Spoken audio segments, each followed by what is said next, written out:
Assalamualaikum warahmatullahi wabarakatuh. Di sini saya akan menjelaskan tentang mekanisme pergerakan unsur hara guna memenuhi tugas mata kuliah nutrisi tanaman.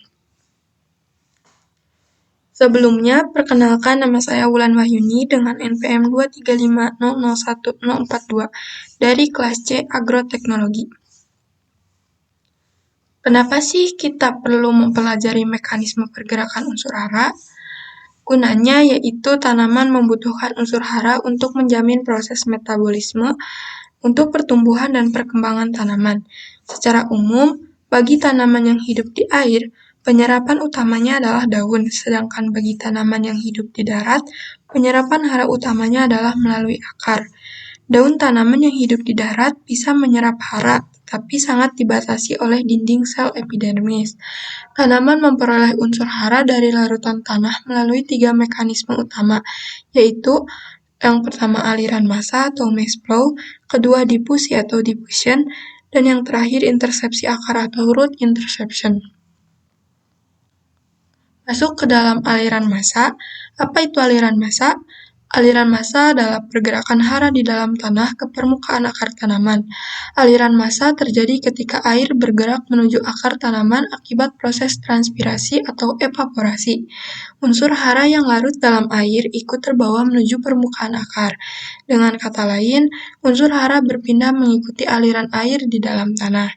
Contoh unsur hara yang diserap yaitu nitrat, kalsium, magnesium, dan sulfur. Faktor yang mempengaruhi yaitu ketersediaan air tanah, laju transpirasi, dan konsentrasi hara dalam larutan tanah. Lanjut ke difusi. Difusi adalah pergerakan ion hara dari daerah berkonsentrasi tinggi menuju daerah berkonsentrasi rendah. Proses ini terjadi di sekitar rizosfer atau daerah dekat permukaan akar, terutama ketika tanaman menyerap unsur hara lebih cepat daripada laju penggantian dari larutan tanah.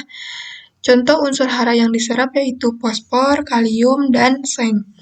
Mekanismenya yaitu ketika akar menyerap fosfor atau kalium, konsentrasi hara di sekitar akar menurun. Perbedaan konsentrasi antara larutan tanah di dekat dan jauh dari akar menyebabkan ion bergerak secara pasif menuju akar. Faktor yang mempengaruhi antara lain kelembaban tanah, suhu, tekstur tanah, dan ketersediaan bahan organik. Dan yang terakhir ada intersepsi akar atau root interception. Intersepsi akar terjadi ketika akar tumbuh dan secara fisik menyentuh partikel tanah yang mengandung unsur hara. Dengan demikian, akar memperoleh hara karena pertumbuhannya memperluas area kontak dengan tanah. Contoh unsur hara yang diserap yaitu kalsium atau Ca2+, magnesium Mg2+, dan beberapa mikronutrien. Mekanisme penyerapannya yaitu saat akar tumbuh, ujung akar dan rambut akar memperluas jangkauan daerah serapan. Unsur hara yang sebelumnya tidak terjangkau dapat diambil secara langsung. Faktor yang mempengaruhi intersepsi akar adalah kecepatan pertumbuhan akar, kepadatan akar di tanah, dan struktur tanah. Hubungan ketiga mekanisme ini yaitu aliran massa dominan untuk unsur hara yang mobil dan larut dalam air. Sedangkan difusi dominan untuk unsur yang kurang larut dan mudah terikat oleh partikel tanah. Dan intersepsi akar berperan penting dalam memperluas area eksplorasi akar. Secara umum, efisiensi penyerapan hara meningkat ketika kondisi air optimal dan sistem perakaran berkembang baik. Kesimpulannya yaitu mekanisme pergerakan unsur hara menuju akar ditentukan oleh sifat kimia hara dan kondisi tanah. Aliran massa membawa unsur yang mudah larut bersama air, difusi menggerakkan unsur yang konsentrasinya rendah di sekitar akar, sedangkan intersepsi akar memungkinkan akar menyentuh langsung sumber hara di tanah. Kombinasi ketiga mekanisme inilah yang memastikan tanaman mendapatkan nutrisi secara optimal untuk pertumbuhan dan produksi yang baik.